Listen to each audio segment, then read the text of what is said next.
Mhm. Hə, deməli, Malik Bədri müasir İslam psixologiyasının banisidir demək olar ki. Təbii ki, bir dəqiqə. Salam aleykum. Mən konferansdayım. Çox təəssüfatla bilmirəm. Tamam. Hı. Eee, Aha, müasir İslam psixologiyanın banisidir. Çünki İslami psixologiya sadəcə Malik Bədrin dövründə yaranan bir şey deyil də təbii ki. Yəni bu İslam yaranandan zaten İslamın biz əgər Qurana diqqətli şəkildə nəzər salsaq, Peyğəmbərimizin hədislərinə sallallahu əleyhi və səlləmin, onun həyat tərzinə baxsaq görərik ki, insan psixologiyasının sağlam insan psixologiyası necə olmalıdır? Ümumiyyətlə, nə bilim, vərdiş necə formalaşmalıdır? Ağrıya dözüm necə olmalıdır? Müsibətlər, imtahanlar qarşısında baxış necə olmalıdır? Həyata qarşı ümumi baxışımız necə olmalıdır və stres anında nə etmək lazımdır? Bütün demək olar ki, həm xəstəliklərin necə müalicə edilməsi, yəni fiziki xəstəliklərdən yox, əsasən bu mənəvi, psixoloji, emosional xəstəliklərdən söhbət gedir. Bunu baxdıqda elə zaten Quran başdan ayağa bundan ibarətdir. Sadəcə bundan ibarət deyil, amma yəni insan psixologiyası məsələn Yusuf surəsinə baxdıqda, insana aid bütün hallar demək olar ki, Yusuf surəsində qeyd olunub. Həm onun öz şeyində, yəni modelində, həm də ki, qardaşlarının nümunəsində, Züleyxanın, nə bilim, onu saxlayan o adamın, ondan sonra kralın hər birinin, yəni davranışlarına baxanda görürük ki, insan psixikasına dair nə qədər dərslər götürmək olar. Ona görə yəni Quran endirildiyi andan etibarən zaten yəni psixologiyadan, İslam psixologiyadan danışır və yaxud ki, ondan sonra da nə qədər alimlərimiz İbn Əlbərxi, İmam Qazali, İbn Sina, bütün bu alimlər yəni ürək haqqında, qəlb haqqında, insanın mənəvi aləmi, mənəvi halları haqqında çox dəyərli fikirlər səsləndiriblər. Amma çox təəssüf ki, biz sadəcə orta məktəbdə olsun, universitetdə olsun, sadəcə qəlb psixologiyasını öyrənirik və İslamın o bütün xəzinə kimi olan elmi örtülü vəziyyətdə olur və biz özümüz də çox təəssüf ki, yəni o qədər kənar stimullar var, məişət problemləri filan o qədər başımızı qatır ki, bu şeyləri öyrənməyə çox da vaxt sərf eləmirik və bizə təhsil sistemində bizə nə qabağımıza qoyulursa, onun mütləq həqiqət olduğunu qəbul edirik və ona əsasən başlayırıq təfəkkürümüzü, şeyimizi formalaşdırmağa, düşüncə tərzimizi formalaşdırmağa, hansı ki, bu da insanı yaxşı bir yerə aparmır. Amma Malik Bədri də yəni bizim universitetdə işləyib 25 ildən çox bu İslam Malayziya Beynəlxalq İslam Universitetində Sudanlı alimdir və bəli, müasir İslam psixologiyasının qurucusudur demək olar ki, çoxlu tələbələr yetişdirib. Yəni bu mövzu ilə bağlı çox dəyərli kitablar yazıb. İnşallah biz də zaman-zaman onun kitablarını oxuyub incələyəcəyik. İndi bu gün Contemplation, yəni təfəkkür kitabını inşallah analiz eləyəcəyik. Belə, ümumiyyətlə təfəkkür eləyirsinizmi deyə bir sual soruşum. Gün ərzində nə qədər təfəkkür eləyirsiniz? Təfəkkür eləmək sizin üçün nə deməkdir? Yəni zəhmət olmasa fikirlərinizi bölüşsəniz sevinərəm. Yaza bilərsiniz ya da ki, kamera və ya da ən azından səsinizi açıb desəniz daha yaxşı olar. Təfəkkürdən çox overthinker eləmək daha çox deyimdir. Amma təfəkkür az da olsa belə həyatımızda belə deyək qayğılardan, ondan sonra bizə düşündüyün şeylərdən uzaq qalanda görürsən ki, təfəkkürə yer açılır. Ən çox da mənim məsələn şəxsi azadıma təbiətdə daha rahat, şəhərdən uzaq daha rahat təfəkkür edə bilirəm. Özümə dönüb, ondan sonra həyata, yaradılışa baxıb həm şükür, həm imtahanlara fərqli baxış açısı, insan həyatlarına fərqli baxış açısı bəzi vaxtlarda yaxalaya bilirəm. Amma bunun ötürü öncə durub düşünmək lazım olur. Məncə biraz təsəvvürü yönündə bir şey dedim, amma yəqin ki, psixologiyada təsəvvür belə deyək, daha başqadır təfəkkür. Mən belə fikirləşirəm. Çünki biz terminlərlə keçmişik. Təfəkkür əsas. Yəqin ki, siz o necə nəzərdə tutursunuz? Hı. Hı hı. Bir də şey dediniz, overthinking daha çox eləyirəm. Bununla təfəkkürün fərqini necə izah eləyərsiniz? Nədir ki, fərqləri əsasən sizə görə? Overthinker eləmək daha çox şeytanın kimi gəlir bizə qaldı. Çünki düşünüb Bir durma də səs davranışı. biraz uzaqdan gəlir elə bil. Mən tam eşidə bilmirəm. Biraz daha yaxına. Ona görə Tam aydın eşidilmir səsiniz. Belə deyək, şeytani bir şey gəlir insan oyalaması kimi. Çünki o sənə bir nəticə vermir, sadəcə düşünüb durursan və olmayacaq şeyləri, olan şeyləri niyə belə oldu falan filan səni ertələməyini artırır, qayğını artırır. Yəni müsəlmana lazım olan özəlliklərdən uzaqlaşır. Hansı ki, bu hərəkətə keçməkdir, daima aktiv olmaqdır. Amma təfəkkür mən düşünürəm ki, məqsəd yönlü bir düşüncə olar. Ə, Yəni daha bir faydalı bir şey olaraq düşünürəm. Overthinkerlik isə əksinə onun tam tərsi olaraq fikirləşirəm. Hı hı, teşekkürler. Bu arada Süleyman Hoca hoş geldiniz. Selamun aleyküm. Ee, Aleykümselam. Ben anlamıyorum ama hoşuma gidiyor Azerce dinlemek. O yüzden katıldım yani. aynen. Aslında biz sizin fikirlerinizi de dinlemeyi çok isteriz. Bu kitabı okudunuz herhalde siz daha evvelden, değil mi?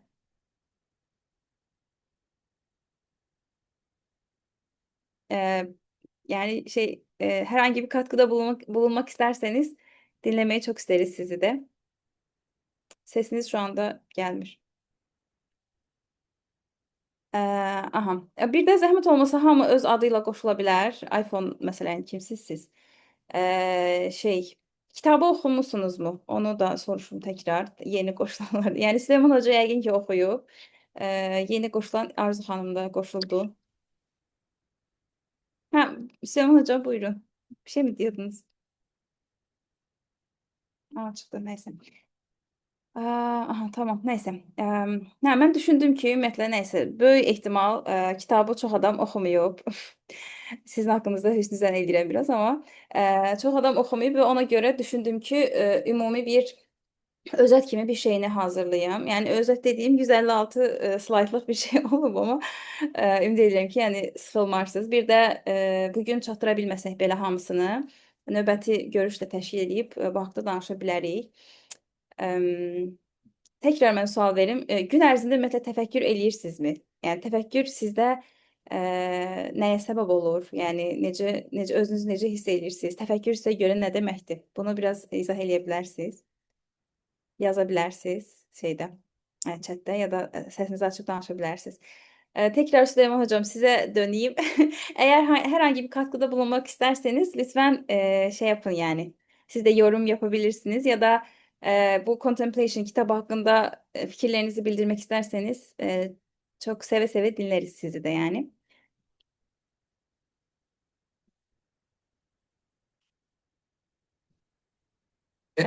Önce siz bir anlatın inşallah ben sonra katkı yapayım oldu mu? Tamam oldu hocam Allah inşallah. Allah. Benim hat çekmiyor ya. Aa, evet siz buradasınız değil mi Malezya'da? Ses gelmiyor Sevinç ya. Ben yanlış bir yerdeyim herhalde. Bir Ha, bakayım bir. tamam. Yo çekim de iyi burada esasında ama sesinizi şimdi alabildim. Buyurun. Hay Ha, Allah. tamam. Güzel, Allah hamdolsun. Şey diyordum siz Malezya'dasınız değil mi? Evet geldim şu anda Malezya'dayım. Ha, tamam. Bak yaxşı. Görüşürüz Ben inşallah. tamam inşallah. Şey yaptım ben yani kitabı çoğu insan okumadığı için böyle bir şey hazırladım. Slide hazırladım. Yani her chapter 9 chapter'dan ibaret Contemplation kitabı. Bir de şey diyeyim yani Ümumi Azərbaycan icması çünki. Kitabın dili çox çətindir. Həm Azərbaycancası çox çətindir. Yəni belə biraz oxuyanda adam çox sıxılır. Çox belə elmi şey sözlərdən istifadə olunub, akademik sözlərdən istifadə olunub. İngiliscəsi də eyni qaydada çətindir və yəni mən özüm də oxuyarkən demək olar ki, hər sözü tərcüməsinə baxırdım. Yəni o qədər çətinlik çəkirdim. Ona görə ümumiyyətlə biraz həzm edilməsi zaman alan kitabdır. Yəni bir dəfəyə oxuyub tamamilə anlaya biləcəyimiz bir kitab deyil. Amma oxuyub qurtardıqdan sonra həqiqətən insanın üfüqünü genişləndirir. Həqiqətən belə təfəkkürün nə demək olduğunu A-dan Z-yə sənə çox yaxşı şəkildə izah eləyir. Ona görə düşündüm ki, elə birinci chapter'dan başlayaraq 9-a qədər, son chapter'a qədər bu gün çata bildiyimiz qədər 2 saat düşünmüşəm mən görüşümüzün müddətini maksimum. 2 saat müddətində nə qədər danışa bilər, danışarıq, müzakirə eləyərik. Bir də ki, geri qalan şeydə başqa bir görüş təşkil edə bilər. Nəysə, Deməli, ilk chapterda Malik Bədri nədən bəhs eləyir? Ümumiyyətlə təfəkkürün nə demək olduğunu birinci izah eləyir ki, yəni məsələn təfəkkür ingilis dilində belə biz təfəkkür sözünü contemplation deyə bilərik və ya da reflection deyə bilərik. Thinking, deep thinking deyə bilərik. Bəziləri məsələn overthinking hətta şey eləyə bilər, amma bu təfəkkürün tam olaraq tərcüməsi deyil. Ona görə yəni bir müsəlman olaraq ərəb dilini öyrənməyimiz həqiqətən çox-çox önəmlidir. Əgər Quranı həqiqi mənada anlamaq istəyiriksə, həyatımız, imanımızı həqiqətən artırmaq, belə ətrafa ibrət gözü ilə baxmaq istəyiriksə, ərəb dilini bilməyimiz çox önəmlidir. Ona görə məsələn təfəkkür sözünün öz mənası ilə ona ekvivalent olaraq işlədilən, istənilən söz həm Azərbaycan dilində olsun, nə bilim türkcə olsun, ingiliscə olsun, heç vaxt eyni qarşılığı vermir. Yəni təfəkkür çox daha dərin bir düşünmə prosesini izah eləyir. Yəni bu düşünmə prosesində təkcə zehin iştirak eləmir. Biz məsələn düşüncə deyəndə insanın ağlına daha çox beyin gəlir, zehin gəlir. Şuurlu şəkildə nə isə düşünmək kimi gəlir. Amma təfəkkürün əsas mexanizmi odur ki, yəni qəlb rol oynayır. Qəlb və ruh rol oynayır. Yəni və sən bunu başqa heç bir sözdə dediyim kimi də, yəni izah eləyə bilmərsən. Bunu əsasən izah eləyir. Ondan sonra da birinci qəlb psixologiyasının hansı məktəbləri var, biraz onlar haqqında danışır və onları da tənqid edir ki, onların əsas problemi nə idi? Bunlardan məsələn bəziləri nədir? Aha. Məsələn, şey deyir ki, psixologiyanın qaranlıq çağı ruhun itirilməsi.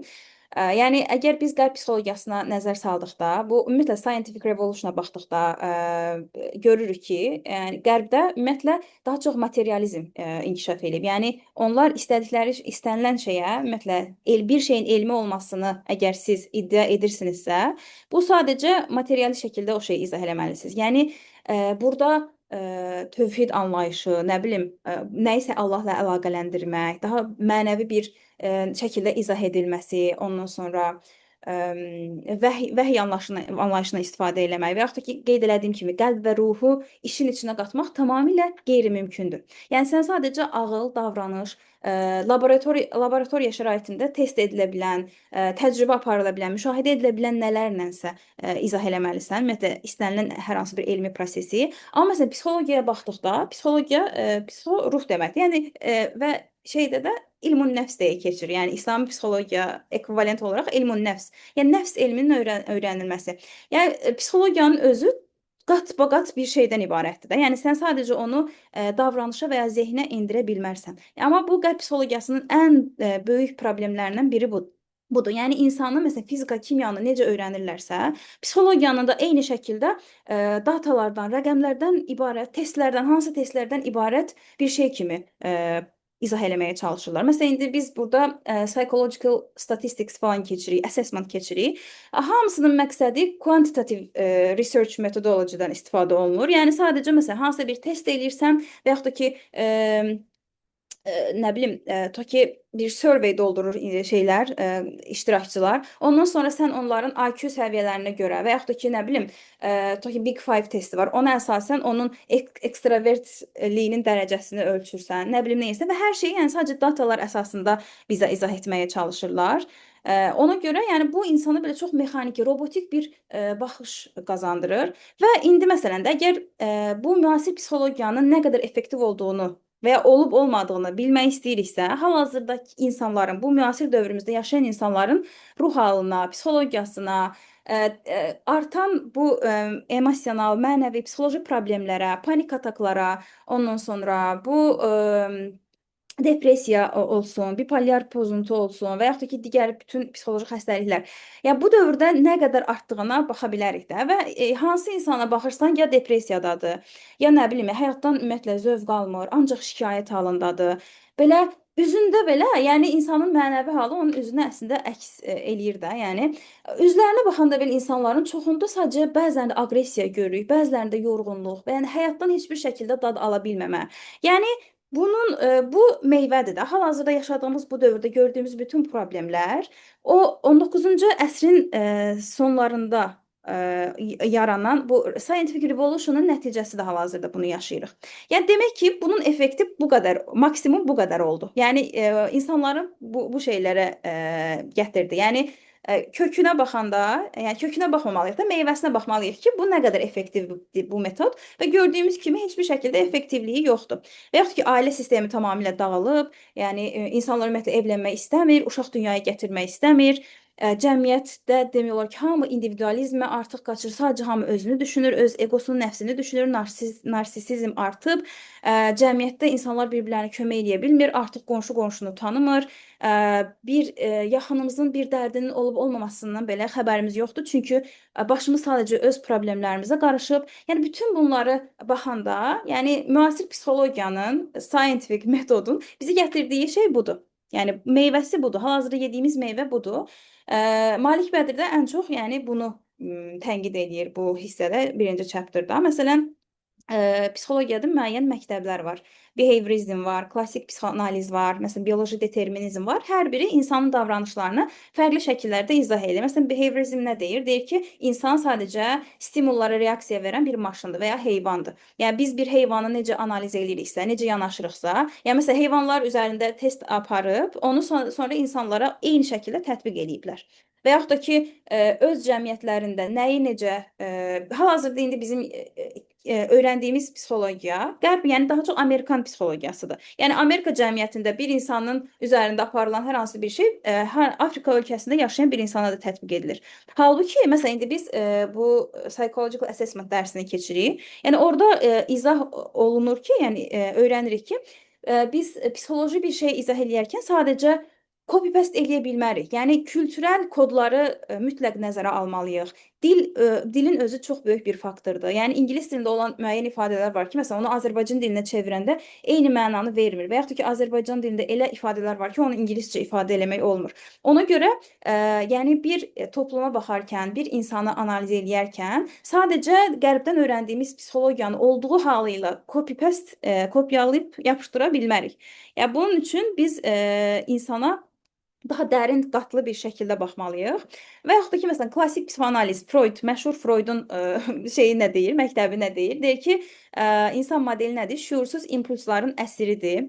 Ondan sonra sadəcə əsas sürücü nədir? İnsanı əsas hərəkət etdirici qüvvə nədir? Cinsi və aqressiv instinktlərdir. Yəni behaviorizmdə də deyilir ki, ətraf mühitdə əsasən stimul bizə verilir, ətraf mühitdən biz qıcıqlanırıq. Ondan sonra ona əsasən də reaksiya verir. Və yaxud da ki, bioloji determinizm nə deyir? Deyir ki, insan sadəcə genetik və biokimyəvi proqramdan ibarətdir. Sadəcə bütün elədiyimiz hərəkətlər sadəcə beyində olan müəyyən neyrokimyəvi proseslər vasitəsilə onun nəticəsi şəkildə mən hər hansı bir şəkildə davranıram. Yəni hər birinə baxanda görürük ki, necə dar pəncərədən baxırlar da. Yəni insana bu qədər qat-qat, Mustafa Mərtərin 9 qatlı insan yəni əsərini əgər yəni məsələn baxmısınızsa, yəni o qədər qat-qat yaradılmış bir insana sadəcə bu kiçik dar pəncərədən baxmaq həqiqətən çox böyük bir zülm olur bizim o yaradılışımıza, Allahın Quranda bəhs elədiyi insan modelinə, əşrəf məxluqat olaraq yaradılmış, dünyaya xəlifə olaraq göndərilmiş bir insana sadəcə heyvana xas bir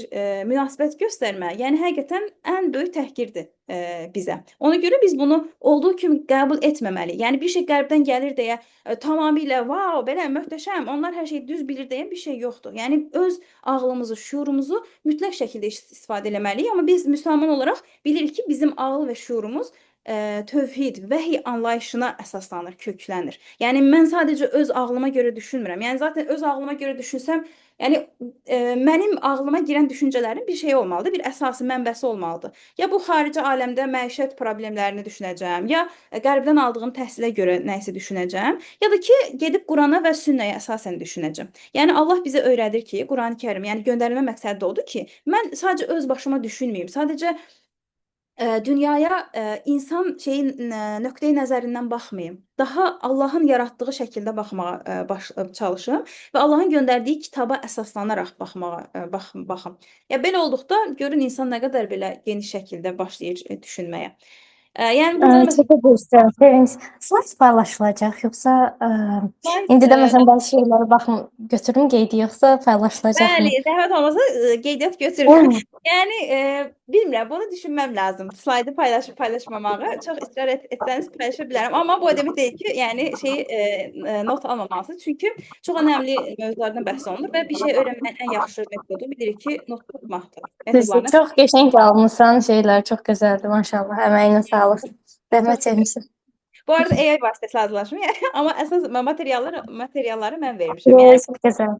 təfəkkür prosesini də izah eləyir. Yəni biz Aha. məsələn AI-ya biz hansı materialı veririksə, ona əsasən bir şey hazırlayır.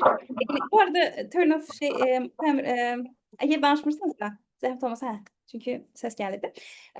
Yəni AI-ya biz hansı materialı veririksə, ona əsasən bir şey formalaşdırır. Məsələn, mən notlarımı ora qeyd eləmişdim, o da mənə bu şeyi verdi.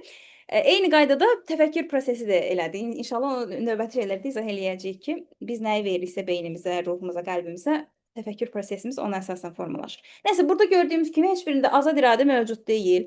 Dinin izahı ümumiyyətlə fiaskodur. Yəni heç biri dini qəbul eləmir. Dini problem yaradan əlavə inanc kimi görür behaviorizm, digəri kütləvi nevroz, illüziya, nə bilim bioloji proqramlaşdırma. Yəni gördüyümüz kimi insana insan olaraq yanaşılmır, çox təəssüf ki. Burada da bayaq qeyd etdiyim kimi, məsələn, behaviorizm, məsələn, Pavlov it üzərində şey aparır, təcrübə aparır, sonra bunu şərti refleks adı ilə başlayır insana eyni şəkildə tətbiq etməyə, yəni insanın davranışlarını eyni şəkildə başlayırlar izah eləməyə və ya Watson'ın özü, məsələn, behaviorizmin qurucusu, yəni sayılır. İnsanın daxili şuurunu necə qapalı qara qutu adlandırırdı, yəni ki, biz onu bilə bilmərik. Sadəcə yalnız müşahidə edilə bilən davranış növlərinə görə heyvanlardan fərqlənirlər. Yəni zehni, koqnitiv düşüncəni behavioristlər ümumiyyətlə ləğv edir. Yəni onu saymırlar, götürmürlər. Digər mənəvi halları olsun insanın, nə bilim əxlaqi doğrular, məhəbbət, mənəvi duyğular heç biri yəni götürülmür behaviorizmdə. Sadəcə dediyim kimi heyvanlar kimi bizim davranışlarımıza əsasən ortaya nə qoyuruqsa, buna əsasən psixoloji şəkildə izah edirlər. Məsələn, Watson'ın fikri var ki, əgər elmi, scientific metoda uyğun qalmaq istəyirsinizsə, insanın davranışını kəsdiyiniz öküzün davranışını təsvir etdiyinizdən fərqli şərtlərlə təsvir etməməlisiniz. Yəni insan özünü necə biabır edər adlı çalışmaya baxa bilərsiniz məsələn. Yəni oturub duranda belə görürsən ki, yekə kişidir də. Şeydir, yəni alimdir, amma fikrinə baxanda həqiqətən insan biraz təəssüf hissi keçirir.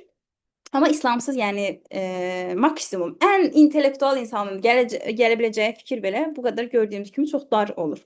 Ona görə yəni tövhid olmadan, mənəviyyat olmadan, Allah inancı olmadan, vəhy olmadan heç bir şey mümkün deyil. Nəsə uğursuz nəticələr başqa bioloji, bu da mütləqiyyətdən danışılır, illüziyanın süqutundan danışılır. Bunu şeyə göndərsəm artıq orada özünüz oxuya bilərsiniz. Ümumiyyətlə dediyim kimi də, yəni bu qərb psixologiyasında olan problemləri təsvir edirlər. Hər hansı bir təhrif olmuş fikir və ya hərəkətin arxasında beyində təhrif olmuş bir molekul dayanır. Yəni molekulyar nəzəriyyə bunu belə izah eləyir. Və yaxud da ki, qərb cəmiyyətlərində deməli, sosial və psixoloji problemlər iqtisadi inflasiyadan sonra daha da artdı. Yəni məsələn, bizə dedilər ki, Allaha ehtiyac yoxdur, artıq elm hər şeyi izah eləyəcək. Ondan sonra sadəcə elmi mütləq həqiqət kimi götürmək lazımdır. Bir ara məsələn bizim ateistlər əllərində elmi bayraq eləmişlər ki, bir şey elmi deyilsə bu götürülməməlidir. Əslində onlar elmi din kimi başladılar qəbul eləməyə. Amma bayaq qeyd elədiyim kimi bunun nəticəsi, meyvəsi nə oldu? Hal-hazırda cəmiyyətdə artan və artmağa da davam edən problemlər, cəmiyyətin dəyərlərin tamamilə süqut olunması, ailənin süqutu, ondan sonra fərqli genderlərin ortaya çıxması, yəni bir insan hətta indi özünü heyvan belə adlandırırsa, pişik adlandırırsa, pişik olaraq həyatına davam edə bilir. Yəni bu qədər absurd bir dünyada başlamışıq yaşamağa. Yəni psixologiyanın şeyi budur. Yəni elə bir psixologiya onların əllərində çox yaxşı istifadə elədikləri bir kozurdur. İnsanları istədikləri şəkildə manipulyasiya eləyirlər. Bir şeyə bir dənə elmi ad taxırlar və elə bilirlər ki, bilirsən ki, fisioda bu belə olmalıdır. Vəssalam. Halbuki daha dərindən düşünəndə görürsən ki, yox da bu insanın yəni məntiqinə sığmır. Sonra koqnitiv inqilab oldu. Yəni gördülər ki, behaviorizm bir yerə gedib çıxmır da. Biz sadəcə insana, heyvana məxsus davranışlarla analiz edə bilmərik insanın davranışlarını. Yəni bunun ötəsində də bir şey olmalıdır. Və onlar sonra başladılar şüuru, ağlı, zehni, mind'ı yenidən canlandırmağa. Yəni bu koqnitiv inqilabdan sonra paradigma dəyişikliyi oldu və psixologiya behaviorizmin səthiliyini başa düşdü və keçdi və yaxud da psixoanalizin səthiliyini yenə eyni şəkildə başa düşdü. Ona görə bunları rədd etməyə məcbur qaldı. Və neynədi? İnsanların ətraf mühitdən aldıqları məlumatları necə təhlil etdiyini və təsnif etdiyini öyrənmək üçün daxili zehni fəaliyyətlərinə diqqət yetirildi. Artıq zehin başladı araşdırılmağa. Aha və bunu da kompüter metaforası ilə izah etməyə başladılar. Məsələn, kompüterdə necə klaviatura giriş kimi qəbul olunur. Məsələn, məlumatlar daxil edilir. Ondan sonra mərkəzi prosesor vasitəsilə bu məlumatlar emal olunur və monitor vasitəsilə də biz o nəticəni görürük. Eyni qaydada başladılar zehnə də bu şəkildə yanaşmağa. Hətta yəni bu dövrdə elə kompüterlərin də emal olunma dövrü ilə eyni üst-üstə düşdüyü üçün daha çox elə bununla başladılar izah eləməyə. Ümumiyyətlə insan zehni elədir ki, biz bir şeyi şeylərlə, nədir, example, yəni example nə idi? Nümunələrlə daha yaxşı qavraya bilirik istənilən şey. Ona görə məsələn Qurana baxdıqda da Allah bir çox yerdə Rəbbimiz nümunələrdən istifadə eləyir. Məsələn, nə bilim, ağcaqanaddan istifadə eləyir və yaxud ki, and içdiyi məsələn şeylərə baxanda görürük ki, təbiətdə hər birimizin rahatlıqla görə biləcəyi şeylərdir. Eyni qaydada burada da məsələn kompüter modelindən istifadə olunub.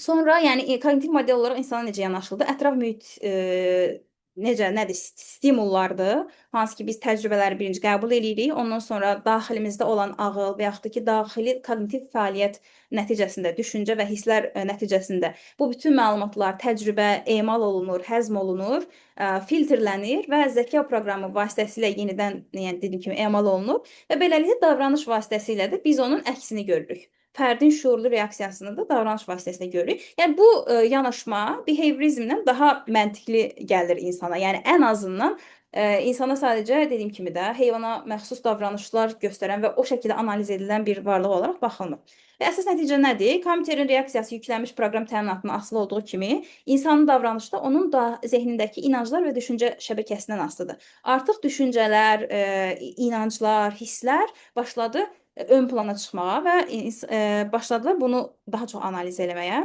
Sonra burada əsas təfəkkür vasitələrindən biri zaten dildir. Məsələn, indi biz Naqib Ələddasın məsələn kitablarında da görürük. Onun Wise Summer School-una məsələn qatılmışdıq. Orada dil o qədər üzərində duruldu ki, bu dil prosesinin. Ümumiyyətlə, məsələn, Quranın niyə ərəbcə göndərilməsinin, ərəb dilinin o lətafəti, orada olan sözlərin mənası, ondan sonra və hal-hazırda bəzi sözlərin içinin boşaldılması, mediada bizim algılarımızla, dil vasitəsilə bizim algılarımızla necə oynanılması. Məsələn, indi Azərbaycan dilində elə sözlər var ki, onları biz içini boşaldıb pis mənalı sözlərlə o qədər doldurublar ki, bununla bağlı bir yazı oxumuşdum bu yaxında. Artıq mən adi bir sözü işlədə bilmirəm. Çünki o söz artıq başqa bir mənada istifadə olunur. Çünki həqiqi mənasını boşaldıb, onun yerinə pis məna doldurublar. Ona görə artıq hər şeyi sözü istifadə eləyə bilmirik. Məsələn, burada bu haqda da danışılır ki, kognitiv elmdə nədir? Dil yalnız ünsiyyət vasitəsi deyil, həm də düşünmənin əsas sistemidir. Ümumiyyətlə, ona görə məsələn, Peyğəmbərimiz sallallahu əleyhi və səlləm deyir ki, insan özü üçün fayda, yaxşılığı istədiyi kimi pisliyi də istəyə bilər. Yəni biz hansı sözlərdən istifadə eləyiriksə, qurduğumuz cümlələr necə qurulursa, bunun əsasında bizim düşüncələrimiz formalaşır və indi yenə onu vərdişin necə formalaşmasını da izah eləyəcəm. Vərdiş də formalaşdıqdan sonra artıq bizim bu davranışımıza çevrilir. Yəni dil sadəcə dil olaraq yanaşmamalıyıq. Yəni ünsiyyət vasitəsi deyil dil. Bizim əsas idrak prosesimizin əsasını təşkil eləyir. Yəni düşünmənin əsas sistemidir və düşünmədə birbaşa bizim davranışlarımıza təsir edir. Yəni bu İslamda da belədir, hal-hazırda. Yəni bu kognitiv şeydə də psixoterapiya növündə filanda da belədir. Məsələn, niyə indi şeylər var da, mindfulness, ondan sonra meditasiyada müəyyən sözlərin təkrar istifadə olunması, nəfəs verərkən müəyyən sözlərin deyilməsi. Yəni bunların hər biri beynimizdə olan dalğaların yəni fərqli şəkildə oyanmasına səbəb olur. Fərqli dalğaların oyanmasına səbəb olur. Ona görə hər biri önəmlidir. Yəni söz simvolları olmadan insan mücərrəd anlayışları inkişaf etdirər, keçmiş təcrübələri dəyərləndirir və problemləri həll edə bilməz. Yəni dil çox böyük və güclü bir anlayışdır. Bunu yadımızda saxlayaq. Və İslami lingvistik kontekstdə də yəni ərəb dili haqqında məsələn Ənvər Əl-Cundi Qurani-Kərimin ərəb dilində olması ilə bağlı deyir ki, o alimlərə elə kamil, dərəcələnməsiz, çox təmiz və qüsursuz bir quruluşu qoruyub saxlayan bir dil kimi göründü ki, heç bir oxşar dil tapa bilmərik. Həqiqətən də indi mən təzə-təzə öyrənməyə başlamışam ərəb dilini, çox hələ başlanğıc səviyyədəyəm. Amma o qədər ləzzət eləyir ki, yəni bir sözün o qədər fərqli bir mənaları var ki, və Quranda da o spesifik Allah xüsusi sözlər seçib qoyub da Quranda olan, yəni o sözlərin mənalarına baxdıqda görürük ki, insanın idrak sistemini tamamilə dəyişə biləcək gücdədir, yəni Qurani-Kərimin özü. Yəni dil həqiqətən önəmlidir. Nəsə, sonra bədən və ağıl müəmması, beyindən kənara çıxmaq. Deməli bu koqnitiv terapiyanı eləyənlər nə dedilər? Materialistlər və yaxud da ki, dedilər ki, ağlın sadəcə beynin kimyəvi fəaliyyəti olduğunu, yəni iddia etdilər.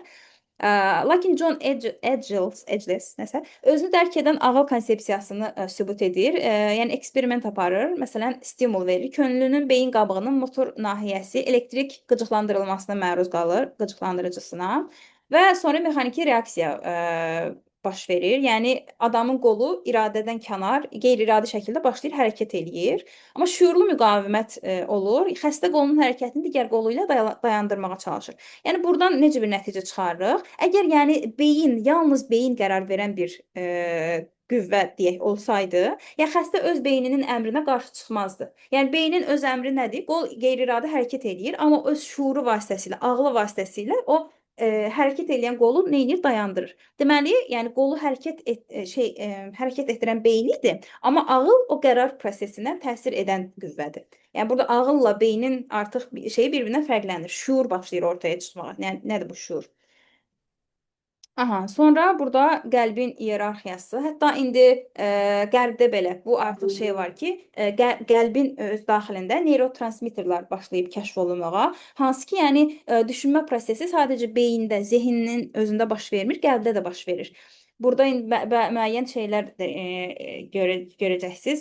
Məsələn, başqa bir insanın qəlbini, başqa bir insanın qəlbinə köçürəndə, ürəyini, başqa bir insanın ürəyinə köçürəndə həmin donorun başlayır hərəkətlərini təkrar eləməyə və yaxud da ki, indi digər şeyləri deyəcəm.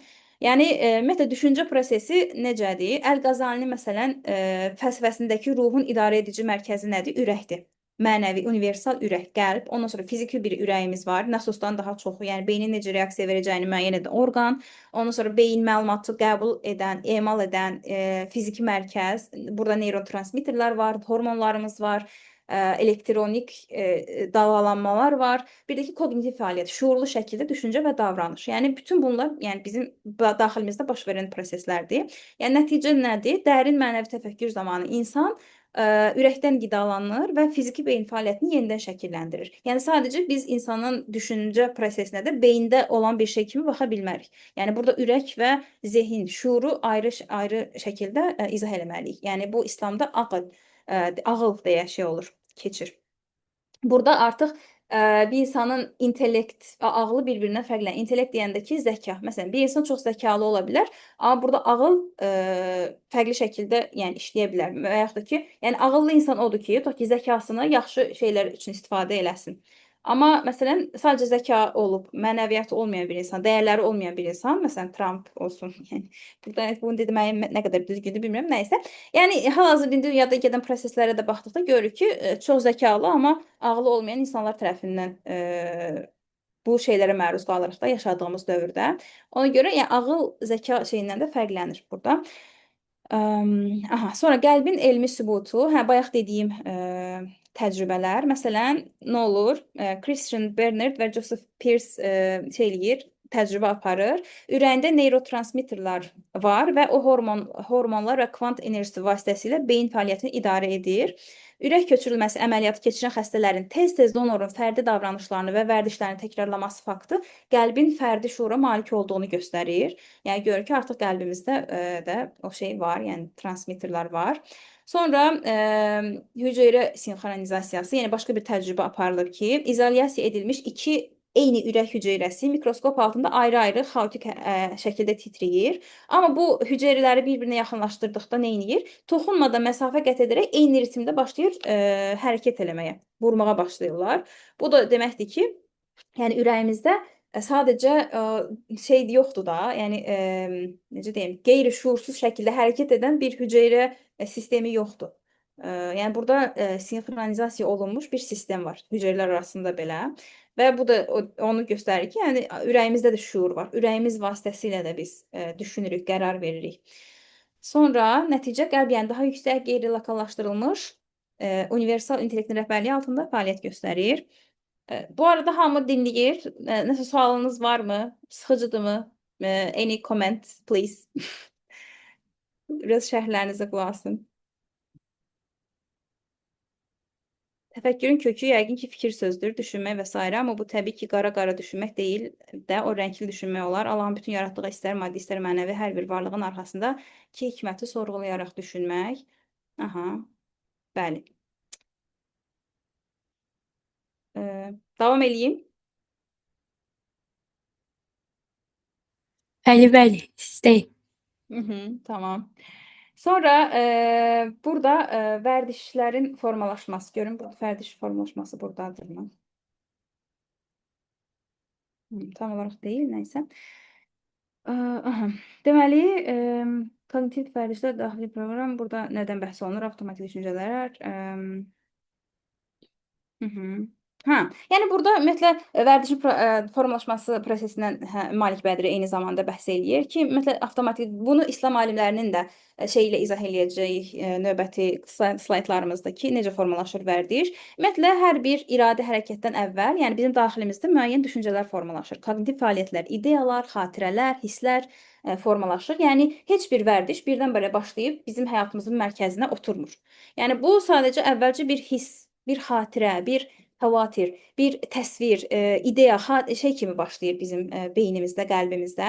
Ondan sonra insan zehnində heç vaxt dayanmayan, yəni davamlı şəkildə nəsə üyüdən bir dəyirman kimi düşünün də insanın zehnini. Ya o heç vaxt dayanmır. Bu hər hansı bir ideya düşür bizim zehnimizə. Dəyirman onu başlayır üyüdür və onun nəticəsində başlayırıq biz hərəkətə keçməyə, fəaliyyətə keçməyə. Yəni o beynimizə düşən ideya, qəlbimizə düşən ideyalar, təsvirlər, xavatirlər çox önəmlidir. Bunu yenə növbəti şeylərdə daha detallı deyəcəm inşallah. Məsələn, Arximedin qəfil kəşfi burada şey olur ki, Arximed yəni suyun içində heç tamamilə o fəaliyyəti hər hansı bir elmi fəaliyyətlə məşğul olmadığı bir vaxtda o şeyi tapmışdı da, Evrika, o nə qanununu, suyun batmaması idi, nə idi tam olaraq yadımdan çıxıb. Yəni onu məsələn, çünki bizim beynimiz heç vaxt dayanmır. Və ya məsələn, bəzən o nəsə düşünürük, yadımıza salmağa çalışırıq da, yadımıza gəlmir, düşmür həmişə, amma üstündən saatlar keçir, bəzən hətta günlər keçir. Birdən-birə, deyir ki, mən filan şey demək istəyirdim. Dilimin ucunda adama deyə bilmədiyim söz saatlar sonra gəlir insanın ağlına. O deməkdir ki, zehnimiz davamlı fonda öz fəaliyyətini icra edir. Yəni biz şuurlu şəkildə onu şey eləməsək də, qeyri-iradi olaraq bizim beynimiz davamlı şəkildə işləyir. Və vərdişin formalaşması bu kognitiv fəaliyyət gücləndikdə hərəkət üçün motivə çevrilir, təkrarlandıqda isə köklü bir vərdiş yaradır. Bunu daha detallı deyəcəm dediyim kimi. Kognitiv terapiyanın da məqsədi hal-hazırda məsələn kognitiv terapiyanı keçirən psixoloqlar necə şey eləyirlər? Əgər düşüncə, qorxu, uğursuzluq və ya arzulardan qaynaqlanırsa, inanc zəifləyir, davranış isə pisləşir. Müalicə üçün aparatı deyil, zehnin istifadə etdiyi proqram təminatını dəyişdirmək lazımdır. Yəni məsələn bu kognitiv behaviorist terapiya metoduna baxanda görürük ki, onlar həm də inancla, düşüncə sistemi ilə işləyirlər. Yəni bir insanın özünə qarşı düşüncə modeli yanlışdırsa, yəni onun sadəcə davranışına fokuslanıb o davranışı dəyişməyə çalışmırlar. Yəni kökə gedib çıxırlar. Kökdə nədir? O düşüncələr. Düşüncələrimizi dəyişməliyik. O proqram təminatını yeniləməliyik. Amma burada yenə dünyəvi terapiyanın məhdudiyyətindən yenidən danışır Malik Bədri ki, yəni dünyəvi terapiyada nə olur? Müəyyən bir mənfi vərdişi müalicə etmək üçün sekulyar psixologiya qarşılıqlı tormozlama və cəzalandırma metodundan istifadə eləyir. Məsələn, tutaq ki, içki içən bir insanın o vərdişini şey eləməsi üçün içki içdiyi vaxtlarda məsələn elektrik şok verilir və yaxud da ki, ona hər hansı bir cəza verilir ki, bu xarici cəza vasitəsilə bu şeyin pis olduğu beyninə kodlansın və o hərəkəti bir daha eləməsin. Amma yəni bu çox yenə də biraz dar yanaşma olur. Çünki xarici şəkildə başlayırsan ona nə isə aşılamağa. Yəni o daxili intrinsic motivation onda formalaşmır. Daxili şəkildə insan transformasiya keçirə bilmir. Sadəcə xarici dünyadan, dünyəvi cəzalardan və mükafatlardan asılı hala gəlir. Hətta uşaq tərbiyəsində filan psixoloqların şeyinə, yanaşmalarına baxsanız, deyirlər ki, məsələn, Adəm Günəş ən çox buna üzərində duran ki, cəza və mükafat metodundan istifadə edərək uşağı tərbiyələndirməyin də, deyir ki, çünki bu yanlışdır. İnsanda şey yaradır, yəni bir rüşvət yönümlü bir davranış modeli yaradır ki, mən nəyisə ya cəza almamaq ya da ki, mükafat üçün edirəmsə, bu problemli bir şey çevrilir. Amma inanc daxil edilsə bu terapiya metoduna nə olar? Nurun alə nur olar. İndi bunu dediyim kimi deyəcəyim. Məsələn, vərdiş dövriyyəsi necə qırılır şeydə, qərb psixologiyasında, sekulyar psixologiyada. Məsələn, mənfi düşüncə gəlirsə bizim beynimizə, bu başlayır istənməyən bir vərdişə çevrilir. Məsələn, çoxlu eyni qaydada, məsələn, mən təmiz deyiləm düşüncəsi gəlirsə, mən davamlı başlayıram əllərimi yumağa. Bu obsessiv kompulsiv pozuntu, orada olan şey, davranışlar da birdən-birə yaranmır da. O hansı düşüncə düşür bizim beynimizə, o başlayır o qədər təkrar başlayırıq biz artıq obsessiya başlayır kompulsiv davranışa çevrilməyə. Davamlı eyni hərəkəti başlayırıq eləməyə və bu da bizdə vərdişə çevrilir. Bunu xarici terapiya vasitəsilə dediyim kimi ağrı, şok verilərək və yaxud ki, hər hansı bir dünyəvi mükafat verilərək bu dayandırılmağa çalışılır və məcburi davranış dəyişə bilir həmin anda və yaxud ki, qorxuya dayalı bir şəkildə nəsə dəyişilə bilər insanda, amma bu bizdə daxili bir motivasiyaya, daxili ruhsal bir transformasiyaya səbəb olmur. Amma İslami təfəkkürdə necə olur? İnsan başlayır Allahın kəmalını düşünməyə, Allahın əzəmətini düşünməyə, Allahın varlığını, böyüklüyünü düşünməyə, bizə verdiyi nemətləri düşünməyə, tamamilə yəni ruhsal və qəlb başlayır o dünyalarda fərqli-fərqli şəkildə təfəkkür eləməyə, düşünməyə və bu nəyə səbəb olur?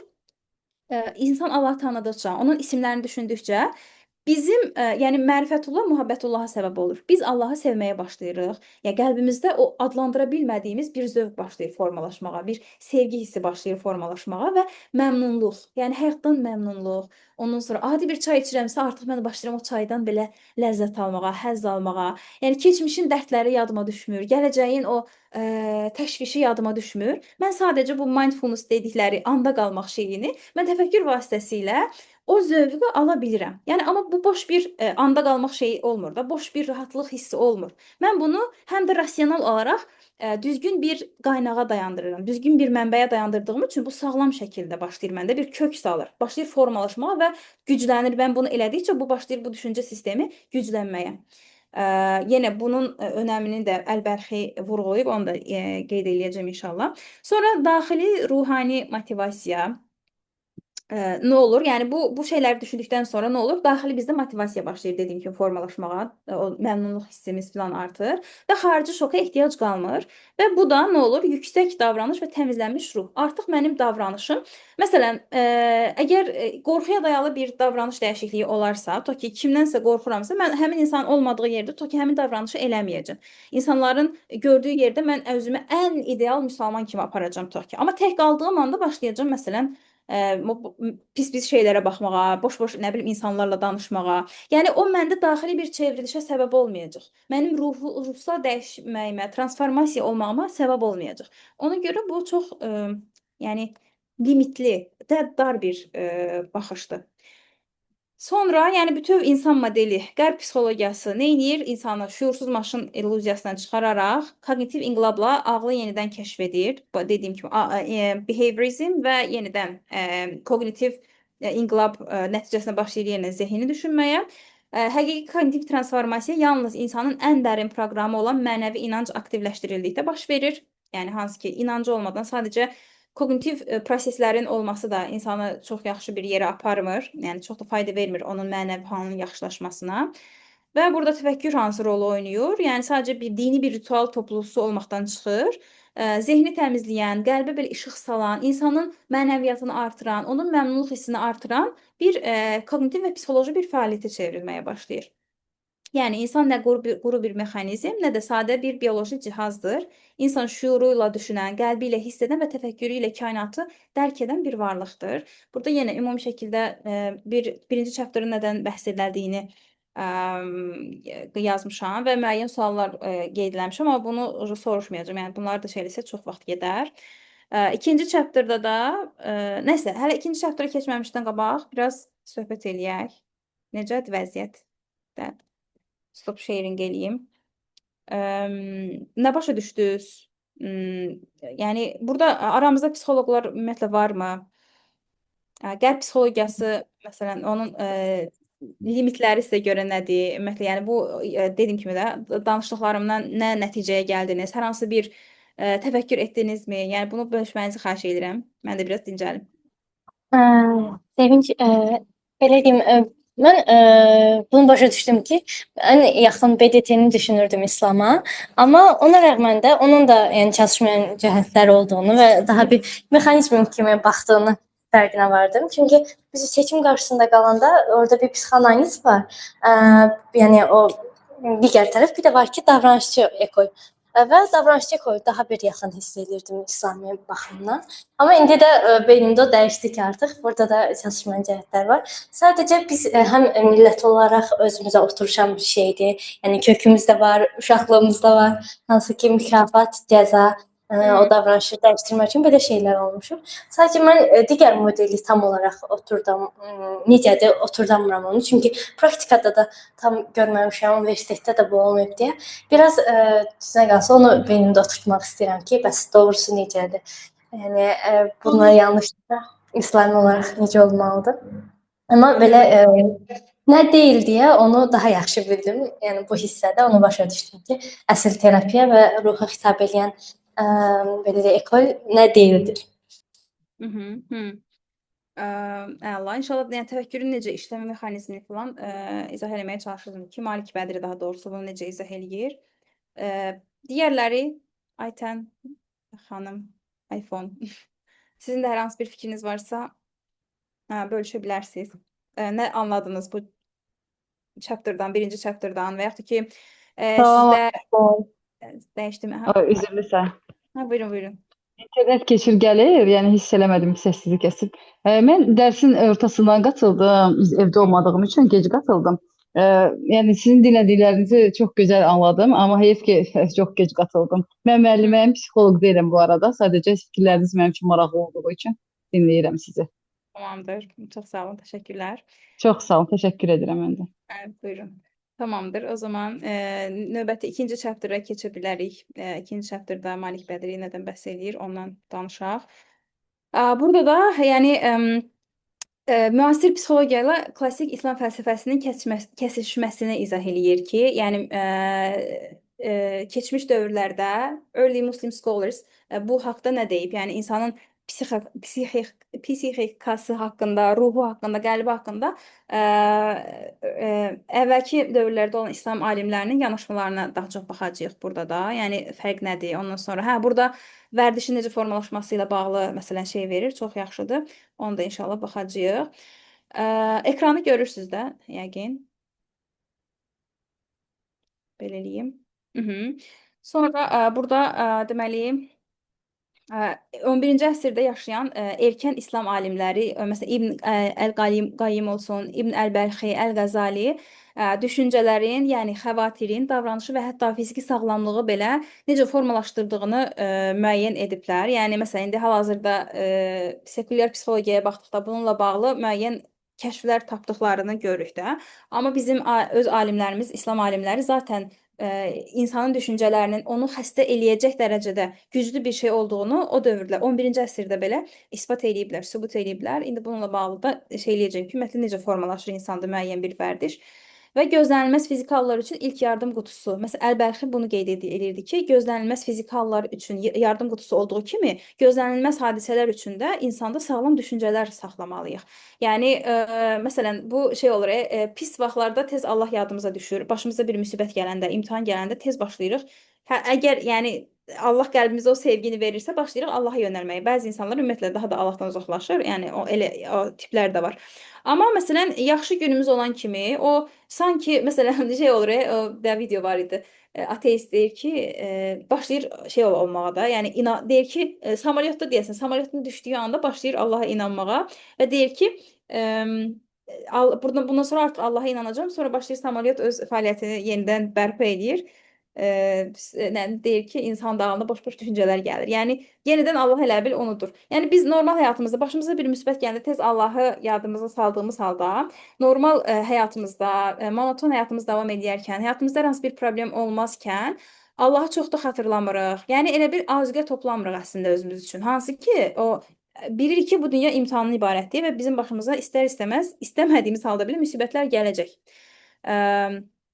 Yəni bu ailəmiz vasitəsilə ola bilər, Allah qorusun xəstəlik ola bilər, öz övladlarımız vasitəsilə ola bilər, ətraf mühit, iş, yəni adi məsələn zəlzələ, təbiət hadisələri, müharibə, bunların hər biri bir imtahandır və bu günlər üçün bizim bir arzuqəmiz olmalıdır. Sağlam vərdişlərimiz olmalıdır, sağlam düşüncələrimiz olmalıdır ki, hansı ki bu da normal vaxtlarımızda demək ki, Allahı tanımağa daha çox vaxt sərf eləməliyik.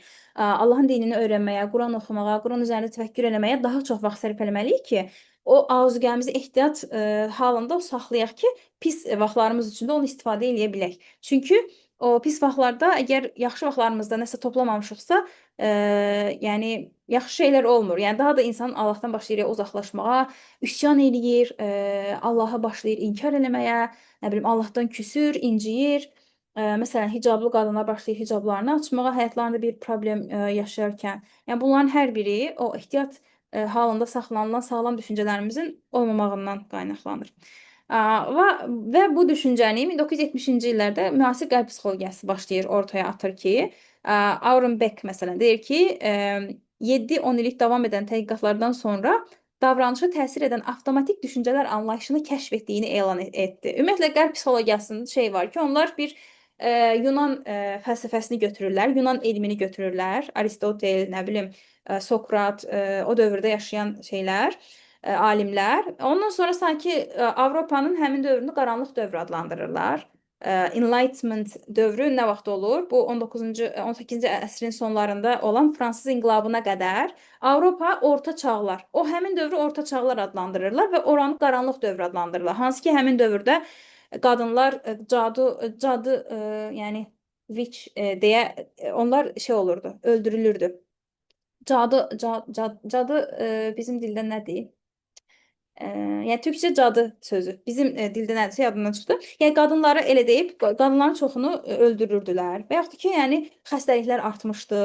Kilsə kilsəyə bağlı idi tamamilə dövlətin idarəsi, insanların idarəsi və onlar da tamamilə elmə qarşı idilər. Yəni o Fransız inqilabının olma səbəbləri də zaten odur. Artıq insanlar onu dözə bilmirlər. Yəni o qədər kilsə elmdən o qədər uzaqlaşır, o qədər xurafatlarla dolu bir dövrdə başlayırlar yaşamağa ki, artıq bunun olması lazım idi. Və dediyim kimi də, yəni Qərb həmin dövrü qaranlıq dövr adlandırır. Hansı ki, biz 11-ci əsrə baxanda 9, 10, 11, 12, 13, 14, 15-ci əsrə qədər hətta, yəni həmin dövrdə İslamın ən gözəl, ən çiçəklənən dövrü olduğunu görürük də. Həmin dövrdə nə qədər alimlərimiz bizim məsələn Bağdad, İsfahan, ondan sonra indiki Özbəkistanın şəhərlərini Səmərqənd, ondan sonra Şam ərazisində, bölgəsində olan ərazilərə getsək və yaxud da ki, İspaniyada olan şeyin adı nə idi?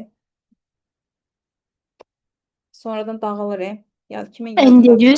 Endülüs ola bilər. Əndəlüs. Ondan sonra Hələb, Şam. Yəni bu dövrdə o qədər keyfiyyətli İslam alimləri yetişib ki, İranın Xarəzm bu bölgəsində, İran bölgəsində, yəni tamamilə incəsənətin, elmin yuvası olub da həmin dövr. Amma Qərb yəni o dövrü tamamilə sanki tarixdə heç elə bir dövr olmamış kimi qaranlıq dövr adlandırır və sadəcə 18-ci əsrin sonundan sonra başlayır ki, elmin kəşfi, güya elm ona qədər yox idi. Ondan sonra elm kəşf olunur və başlayır işıqlı dövrə çıxmağa. Halbuki, yəni görürük ki, bizim alimlərimiz neçənci əsrlərdə başlayıblar o insana dair ən dərin anlayışları belə ortaya qoymağa. Yəni həqiqət birdir, sadəcə fərqli dillərdə ifadə olunub. Bunu da qeyd eləmək istədik. Sonra burada məsələn psixologiya, məsələn CBT ən yaxın, bayaq da Nübar xanım dediyi kimi, hal-hazırda ən çox istifadə olunan metodlardan, məktəblərdən biridir bu CBT, Cognitive Behaviorist Therapy və klassik İslam təlimləri nə deyir, ona baxacağıq. Məsələn, müasir psixologiyada Aaron Beck deyir ki, insanın davranışlarını formalaşdıran onun avtomatik düşüncələridir. Bu düşüncələri çoxalanda insan başlayır hərəkətlər etməyə, bu hərəkətləri davamlı etdikdə də vərdişə çevrilməyə. İbn Qayyim bunu xavatirlə izah eləyir. Yəni insanın şuur altından keçən sürətli anlıq fikirlər. Sonra sistemli həssaslığın azaldılması, yəni bu nəticədə artıq yəni həssaslıq azalır. Və yaxud yox, bunu necə biz terapiya eləyə bilərik? Necə bunu üzərində işləyə bilərik? Məsələn, Əl-Qazali deyir ki, təfəkkür terapiyası ilə bunu eləyə bilərik. Bunun necə olduğunu izah eləyəcəm. Yəni məsələn, sakitləşdirici düşüncələr, təxəyyül vasitəsilə narahatlıqların zərərsizləşdirilməsi necə olur? Onun haqqında danışacağıq. Bir də koqnitiv davranış modeli. Bunun da ekvivalenti olaraq İslam şeyində Əl-Fəvaid əsərindəki mərhələlər, yəni daxili düşüncə, hiss, impuls, hərəkət dövriyyəsi.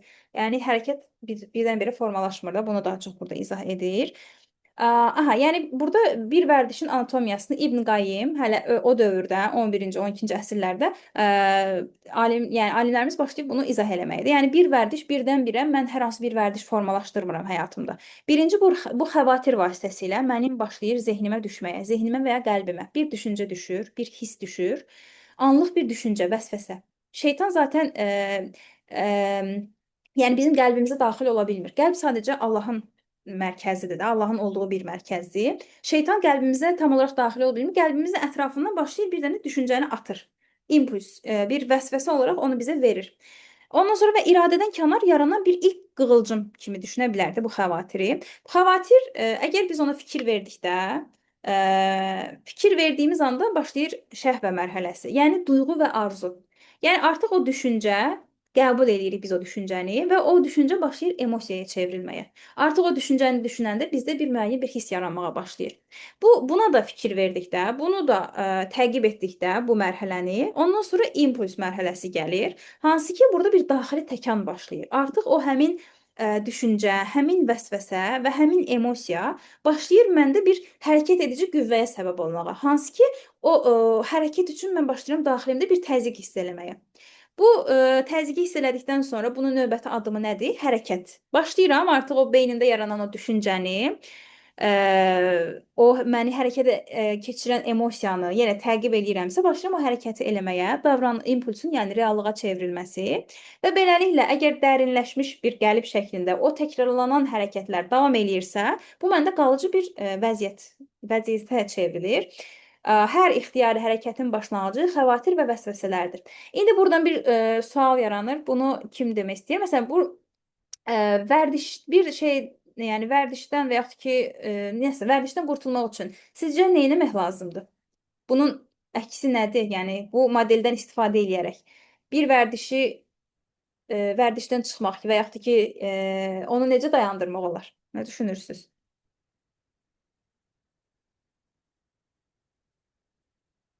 Bu modelə baxanda ağlınıza nə gəlir?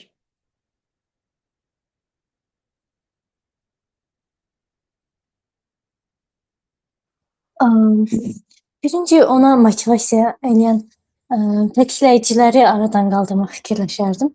Hansı ki, məsələn, bir insan belə deyək, ani bir duyğusal yemə deyək, duyğularını bir zorlu bir duyğular olur və onu yeməklə basdırır. Məsələn, bir anda qalıb onun fərqinə varmaq, bu pis vərdişi mənə nə tətikləyir, yəni nə olanda mən bunu eləyirəm. Onun fərqinə varmaq, sonra onun əvəzinə həmin onu aradan qaldırıb, əgər ki, aradan qaldırıla bilirsə ona yüklənən o motivasiya, onu aradan qaldırmaq və sonrasında bu vərdişi başqa bir vərdişlə əvəz eləmək. Ayrıca məsələn 3 yaşlı uşaq emosiyalarını ifadə edə bilmir, atıram vuraraq, dişləyərək ifadə edir qəzəbini. Biz birinci onu saxlayırıq, sonra deyirik ki, sən nə hiss edirsən? Bunu hiss edirəm. Onun fərqinə vardırıq. Sonra da bu dişləməyi, vurmağı başqa bir sözlə, başqa bir davranışla əvəz eləməyə kömək edəcək ya da nə bilim self regulation şeyləri öyrədirik. Ağlıma bunun üzərindən gəldi. Vərdişi dəyişməklə bağlı. Belə. Tamam. Təşəkkürlər. Allah razı olsun.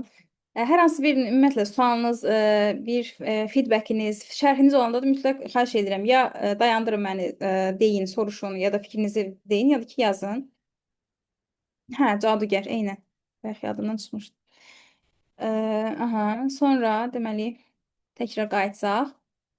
Burada da yəni belə bir nəticə çıxır ki, yəni buradan belə başa düşə bilirik ki, ümumiyyətlə bayaq qeyd etdiyim kimi insanın zehni heç bir şəkildə, heç bir zaman dayanmayan, hətta biz yatdıqda belə dayanmayan bir dəyirman kimi düşünsək, davamlı biz buna nəsə bir şey verməliyik. Yəni bir qida verməliyik ki, bu öyrütsün. Yəni biz nəsə verməyəndə və yaxud da ki, nəsə verməmək deyə bir şey yoxdur da. Nəsə olmayanda başlayır keçmişdəki düşüncələri dəyirman üyütməyə başlayır.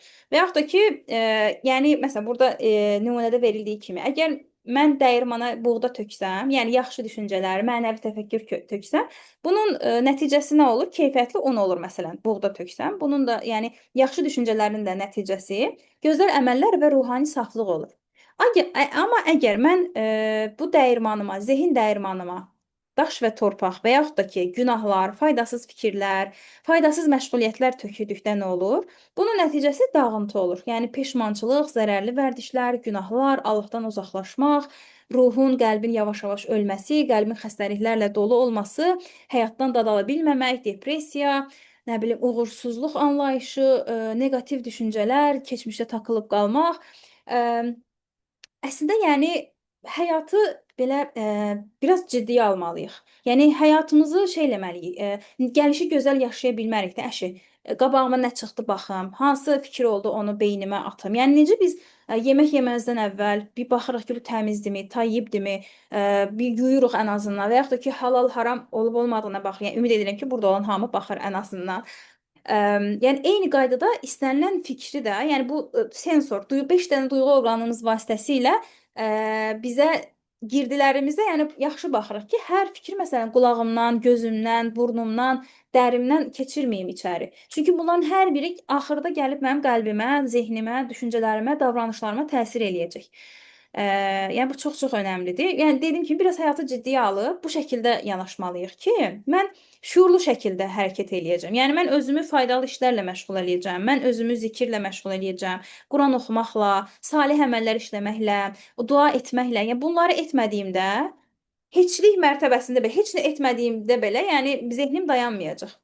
Ya faydasız bir işlə məşğul olacağam, ya heç bir şey dediyim kimi eləmirəmsə, keçmişdəki elədiyim günahlar başlayacaq mənim ağlıma düşməyə, keçmişdə mənə pislik eləyən, haqsızlıq eləyən hansı insanı başlayacağam düşünməyə. Yəni insan faydalı şeylə məşğul olmayanda, haqla məşğul olmadıqda batil bizi özü ilə işğal eləyir.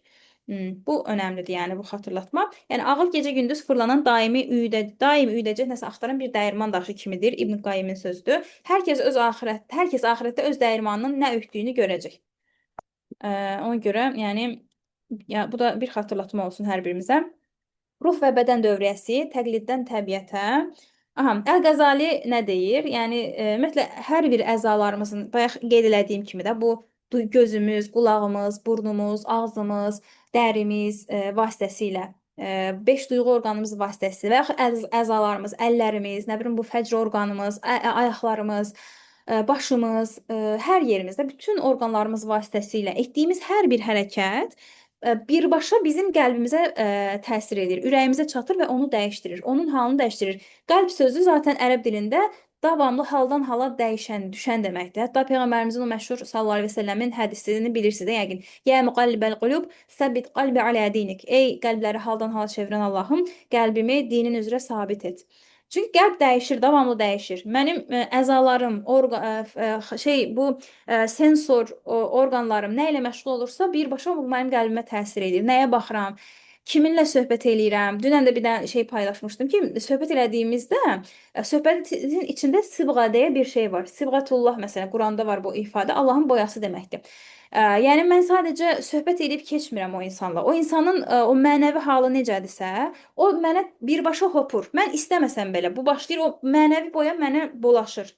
Əgər qarşımdakı insan öz qəlbi üzərində çalışan, davamlı zikr eləyən, Allahı xatırlayan, gözəl çevrədə olan, gözəl salih işlərlə məşğul olan, nurlu, nurani bir adamdırsa, onun o halı, ruhani halı mənə də təsir eləyir. Mənim özümdə o şeylər olmasa belə, onun feyzi, onun bərəkəti mənə də hopur və o insanla danışdıqdan sonra belə qəlbimdə bir saflıq, rahatlıq, yüngül hiss eləyirəm. Eyni qaydada bu toksik insanlar adlandırdığımız insanlarla da uzun müddətli şəkildə, yəni hər kəs bunu öz həyatında şey eləyib də, yəni ya ailəmizdə ola bilər, ailə üzvlərimizin biri olsun, qohumlar arasında ola bilər, ən çox ata tərəfin qohumları həmişə məsələn bu şeyə tuş gəlir. Və yaxud da iş yerimizdə elə insanlar var ki, məsələn, onlarla bir dəfə söhbət edirik, ondan sonra özümüzü 5 gün gələ bilmir. Yəni enerjimizi sanki kimsə belə çəkir, alır.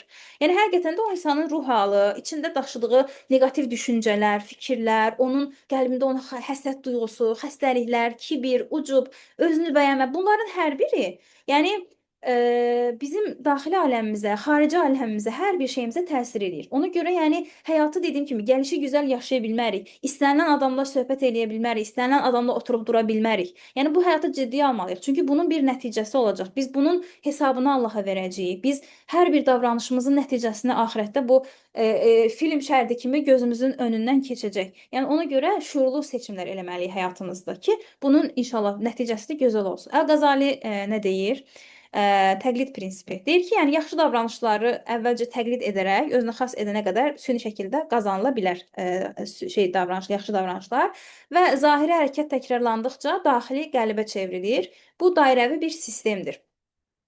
Ümumiyyətlə, yəni İmam Qazali ümumiyyətlə qəlb haqqında çox yazırdı. O qədər gözəl əsərləri var ki, Kimya-i Səadət əsərini məsələn xüsusi şəkildə belə balaca kitablar şəklində trendi yoldan falan ala bilərsiniz. Alıb oxumağınızı tövsiyə edirəm. Yəni insana aid halları, xüsusiyyətləri o qədər gözəl izah eləyir ki. Yəni istənilən bir davranış, əgər biz bir vərdişin biz özümüzdə formalaşmasını istəyiriksə, yəni o ingilislərdə də dərs var. Fake it till you make it. Yəni həqiqəti doğrusunu eləyənə qədər onu təqlid eləyə bilərik. İmam Qazali də eyni şeyi vurğulayır. Çünki bu şəkildə, yəni beynimizi aldadaraq da bir davranışı biz həyata keçirə bilərik. Və məsələn, bizə sədaqə vermək çox çətin gəlirsə, məsələn İmam Qazali insanın huyunun nə olub olmadığını deyir ki, bilmək istəyiriksə, o hansı davranışı avtomatik elədiyinə baxmalıyıq. Məsələn, mən çox avtomatik, rahatlıqla bir yoxsul görəndə çıxarıb sədaqə verirəmsə, sədaqə vermək mənim bir huyumdur. Səxavətli olmaq mənim bir huyuma çevrilir. Amma hər insanda məsələn bu huy olmur da, bu xüsusiyyət olmur, bu vərdiş olmur. Yəni indi məndə o səxavət şey yoxdur deyə mən sədaqə verməməliyəm. Yəni o şeyin üzərində işləməməliyəm. Yox. Mən nəfsimə ağır gəldiyi halda çıxarıb sədaqə verirəmsə ki, zaten bu rahatlıqla sədaqə verməkdən daha çox savab qazandırır bizə. Çünki sırf mən nəfsimə Allah üçün qarşı gəlmiş oluram və beləliklə artıq o davranışı mən elədikdən sonra bir müddət onu davamlı eləyirəmsə, bu başlayır bir müddət sonra mənim huyuma çevrilməyə. Artıq o cömərtliyi yəni o şey pis hərəkəti onun əksi olan yaxşı bir hərəkətlə yox eləməyə çalışıram. Və beləliklə yeni bir huy qazanmış oluram. Koqnitiv davranış strategiyası bədənin xəstəlikləri öz ziddi ilə müalicə olunduğu kimi, istiliyin soyuqla müalicəsi qəlbin xəstəlikləri də tam əksi ilə sağalır. Ümumiyyətlə, məsələn, Said Nursinin də şey var ki, əgər deyir ki, insanın daxili aləmi xarici aləminə çevrilsə, görərik ki, yəni insanın qəlbində nə qədər xəstəliklər var. Biz sadəcə indi zahiri xəstəliklərə fokuslanırıq bir çox hallarda. Yəni başım ağrıdı, nə mədəm xəstə oldu, nəm Allah qorusun da kimsə xərçəng olur, hansısa başqa xəstəliklər şey olur. Yəni bu fiziki aləmdə bu xəstəlikləri adlandırmaq, buna uyğun müalicə qəbul etmək, dərman atmaq filan asandır. Amma qəlbimizin halı haqqında bir çox hallarda biz düşünmürük. Amma dediyim kimi ən çox əslində müalicəyə ehtiyacı olan bizim qəlbimizdir. Çünki üzərində işləmədiyimiz halda xəstəliklərlə dolu olur. Necə məsələn biz otağı bir gün yığışdırmayanda, bir həftə yığışdırmayanda nə hala düşür? Heç bir şey eləməsək belə tozlanır yəni. Eyni qaydada əgər qəlbimizin üzərində də davamlı işləmədikdə, onu təmizləmədikdə, zikirlə, ibadətlə, salih əməllə, onu içindəki pislikləri təmizləmədikdə, o da başlayır qapqara bir şeyə, orqana çevrilməyə və Allahın heç bir şəkildə ismini əks elətdirmir. Heç bir nur qalmır o qəlbdə və təbii ki, elə bir qəlb sadəcə neqativdən başlayacaq bəslənməyə, başqalarına pislik arzulayacaq, həsəd duyğusu qabaracaq, başqasının pisliyini istəyəcək. Yəni bunlar bizim öz əlimizdə olan şeylərdir. Bunlar şuurlu seçim vasitəsilə dəyişdirə biləcəyimiz məsələlərdir. Yəni məsələn, cəhaləti necə biz şey eləyirik? Düzəldirik, müalicə edirik elm öyrənməklə. Bilmiriksə elm öyrənirik. Qürur əgər varsa, təkəbbür hissimiz varsa, bunu təvazökarlıq eləyərək, məsələn, özümüzü sıxaraq, yəni həmin anda qürur, eqolu davranmaq istəyirəmsə, əks bir davranışla onu şey edirəm. Və yaxud da ki, mən çox xəsis bir insanamsa, özümü məcbur eləyib cömərtlik etməklə o xəstəliyimi düzəldə bilərəm. Qəzəbliyəmsə, səbirli olmağı öyrənməklə, yəni burada da şeylə qeyd olunub. Yəni ki, Əgər insan mənfi bir vərdişi dərhal ziddi ilə dəyişə bilmirsə, əgər daha az zərərli olan başqa bir vərdişlə də keçid etməlidir. Nəsə bunu da artıq özünüz başa düşürsüz yəqin. Sonra ağlın qalası psixoloji immunitet sistemi. Baxın buradan nədən bəhs edirdi. İnsan psixolojisi güclü bir ümidət. Aha. Hə, yəni burada Allahı zikr eləməyin, daima şəkildə təfəkkür etməyin, yenə də Malik Bədri xüsusiyyətindən danışır. Necə güclü bir immunitet sistemi yaratdığından danışır. Bayaq qeyd elədiyim kimi, yaxşı vaxtlarımızda bu qədər prosesləri, ibadətləri davamlı şəkildə eləmək bizim imtahan anlarımızda da daha resilience, daha dayanıqlı, daha möhkəm bir xarici, daxili sistemə malik olmağımıza səbəb olur və o imtahandan başqası məsələn üsyan edərək keçirsə, Allah qorusun, biz artıq oradan böyüyərək keçirik həmin imtahandan. Orada bizim qəlbimiz daha da genişlənir, xəstəliklərdən daha da təmizlənir qəlbimiz, ruhumuz daha da belə böyüyür, yəni Allaha daha da yaxınlaşır. Ona görə bu şeylər yəni önəmlidir və belə bir daxili bir ağac, kökü çox dərinlərdə və çox yəni dərinə getmiş və yoğun bir kök şəklində düşünün də bu düşüncələr. Davamlı şəkildə biz bunu elədikdə, zikirləri, ibadətləri filan, daxilimizdə belə bir şeyə səbəb olur. Zərərli bir düşüncə, vəsvəsə ağla daxil olduqda həssaslaşmış şüur onu dərhal aşkar edir və təsirini məhv edir. Ümumiyyətlə, Quranın da bilirik ki, məsələn, başqa bir adı var da, Furqan deməkdir. Yəni, haqqı batildən tamamilə ayıran mənasını verir. Yəni, biz Qurana yaxınlaşdıqca, biz davamlı faydalı, xeyirli, gözəl əməllərlə məşğul olanda artıq zaten yəni təmiz, o qədər təmiz olan bir şeylə məşğul oluram ki, pisi mən anında hiss eləyə bilirəm artıq. Zərərli bir şey davamlı mənim qəlbim, ağlım belə deyir ki, yox, burada bir şey var. Məsələn, bir ortama daxil oluruq, heç bir şey danışılmasa belə, o ortamda mənə artıq bir aurası mənim xoşuma gəlmir. Görürəm ki, burada bir mənfi bir şey var və mən özümü oradan uzaqlaşdırıram. Amma davamlı pisliklə məşğul olan və yaxud da ki, özü dediyim kimi, bu qəlbi üzərində işləməyən insanlarda vəziyyət necə olur? Artıq onlarda belə o qədər qarışıq, bulanıq bir sistem yaranır ki, belə haqla batil o qədər iç-içə keçir. Netlik duyğusu tamamilə məhv olur ki, artıq o qarşındakı insanı da analiz edə bilmir. Girdiyi ortamı analiz edə bilmir ki, bu ortam mənim üçün faydalıdırmı, zərərlidirmi? Burada mən necə təhlükəyə məruz qala bilərəm? Yəni Allaha yaxınlıq, zikir, bu kimi şeylər insanda belə netlik, təmizlik duyğusu yaradır. Bu da qeyd elədiyim səbəblərə görədir. Yəni Allahdan qorxanlara şeytandan Quran-Kərimdə Rəbbimiz buyurur ki, Allahdan qorxanlara şeytandan bir vəsvəsə toxunduğu zaman Allahı xatırlayarlar və dərhal gerçəyi görərlər. Yəni bizim Allaha yaxınlığımız digər əks olan şeylərə qarşı immunitetimizi də artırır. Yəni tez anında biz başa düşürük. Sonra fotosintez. Bunun üçün də məsələn bu fotosintez prosesi kimi bunun da şeyi var da, elə məsələn fotosintez prosesində nə olur? Karbon su birləşir və qlukoza yaranır, yeni bir maddə əmələ gəlir. Bizim eyni qaydada yüksəlmiş bir mənəvi halımızın olmasını istəyiriksə, o davamlı şəkildə bir hüzurlu, rahat, sükunət dolu bir qəlbə malik olmaq istəyiriksə, ilk öncə xam malımızı düzgün şəkildə düzəltməliyik. Yəni idrak, düşüncə sistemimiz, təxəyyül və duyğularımızı kontrol altında tutmalıyıq və onun katalizatoru olan nədir? İlahi sevgi, qorxu, yəni və ya Quranın özü, ibadətlər, zikir, bunları etməliyik ki, o nəticəsi etibarilə də məndə bir mənəvi hal yaransın. Yəni yüksək mənəvi hal əmələ gəlsin. İslam təfəkkürü sadəcə düşmək deyil, xam malın ilahi işıq altında yeni bir psixo-mənəvi reallığa çevrilməsidir. Yəni təfəkkür insanda buna səbəb olur. Təfəkkür insanı o mənfi düşüncələrdən qurtarır və sənin o daxili hüzurunu artıracaq artıq bir prosesi çevrilir davamlı şəkildə. Burada bir də bir dəqiqə. Burada yenə çox ən xoşuma gələn şeylərdən biri də budur. Malik Bədri bunu çox gözəl şəkildə izah eləyir ki, ümumiyyətlə, deməli, təfəkkürün 4 mərhələsini izah eləyir. Bu mərhələlər haqqında ilk öncə sizdən soruşum ki, nə başa düşürsünüz, nə anlayırsınız buradan? Məsələn, ilk öncə hissi qavrayış, məlumatın toplanması, ikinci estetik dəyərləndirmə, heyranlıq, sonra üçüncü sərhədi keçmək, yaradılışdan yaradana, dördüncü mənəvi idrak. Buradan nə başa düşürsünüz? Bunu kim izah eləyər burada gördüyü şeyi? Yəni bu təfəkkür prosesini çox qəşəng izah eləyən bir nədir? Dördlükdür deyək. 4 mərhələdir. Kimsə sadəcə 2 nəfər.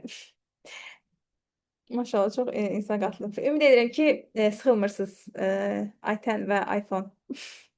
Kimsinizsə tam olaraq da bilmirəm. Yox, heç Ye sıxılmırıq. Çox sağ olun. Çox hə, maraqlı. tamam. Hə, dedim ki, fikriniz olsa yazarsınız. Nəsə mən özüm izah eləyim. Deməli, bu dedik ki, təfəkkürün 4 mərhələsidir. İlk 2 mərhələ, yəni hissi qavrayış və estetik dəyərləndirmə, qeyri-müsəlmanlarda olan, yəni bütün insanlarda olan bir şeydir. Amma sadəcə mömin, Allahı tanıyan bir mömin sərhədi keçmə və şühud adlanan mərtəbəyə gəlib çata bilir.